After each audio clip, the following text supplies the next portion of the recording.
let's talk about building duration, because I know it can get tricky.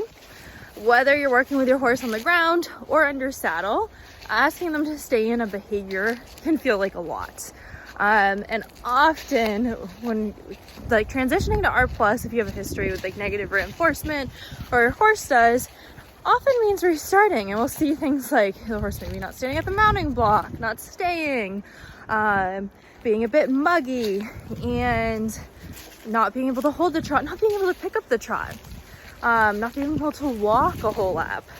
Some basic behaviors that are now a new challenge, especially staying in them for that longer time. And one I get asked all the time, almost as a challenge to R+ and clicker training, is how do you even jump a full course of jumps? And it's a great question. I mean, it's what kept me from this for so long, is okay, that's great for tricks and everything, but how do you keep your horse like actually doing something without pressure?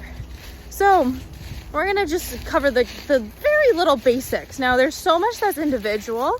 It's important to apply things within your situation and get coaching. You see my last post about that and help when you need it. But it's a lot about going back to the beginning.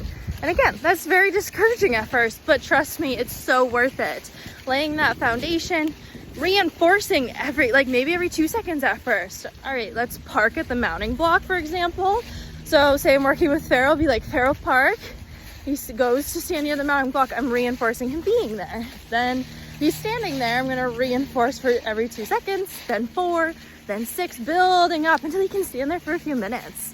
And even then, once you hop on, staying at that mounting block so your horse doesn't get in the habit of walking off. Same idea for the trot. We want to teach the trot on the ground first. We figure out like what the horses enjoy. So I like to do, like some really enjoy jogging with us. So it's important to find where your horse really likes to learn.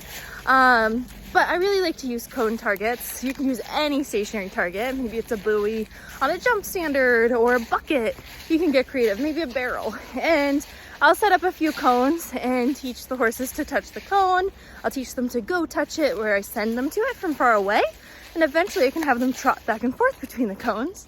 I can create further space between. And then we can apply the under saddle. So it's not completely like, they have a visual like reference. That makes sense under saddle.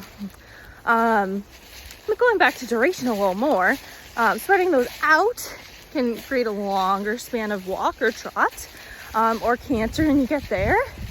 And then it's reinforcing. Like you ask for the trot, they speed up their walk, reinforce. You get the trot. That's a huge deal when you get it the first time, using a high value there, right? We want to make that very exciting and an exciting thing to do, the focus of what we've been asking. And then we're building the trot for, let's say, 2 fence posts in the arena. Great, we did that. That's the longest we did, so we threw high value in there. Maybe next time we're going 4 fence posts. And then we do that a few times in that session. You know, we don't want to drill it. It adds up so fast. Think of it as little training deposits in your training bank. And they all come together. There's days where it'll go a bit backwards. Number 1, check in with your environment. Check in with what's going on in your horse's life, but slowly build it up. Often, like once I have a rider and horse really established who can like jump a whole course or whatever, even when we're warming up the trot, we're reestablishing duration. We still want it to come back to the clicker training. We don't want there to be like any nagging with legs or pressure involved. So often I'll have them, all right, pick up the trot for 3 strides. All right, next time 4, and build your trot up until you're doing a whole lap. And that's a great warm up. And then eventually, say you want to do multiple laps or go around a trail, same idea, baby steps. Hopefully this helps. This is very simplified. Now it totally depends on your individual horse. I challenge you to come up with a question about duration, even if it's scary to put it out there. Like, it feels like you're starting over and a beginner again. And I was in horses, like since I was 5, maybe 6, somewhere in between. And restarting with clicker training, it was a lot. It was very humbling, especially I was a trainer at the time. So it felt like I was almost discrediting myself. And I think it was one of the coolest things for my students to witness, is I was like, hey, I learned something better, or that works for me better. And my horse is better. And boom, like people followed, and I met some really incredible people along the way. So anyway, come up with a good question, send it my way, whether it's in the comments or inbox me, and I'm happy to answer your questions about building duration.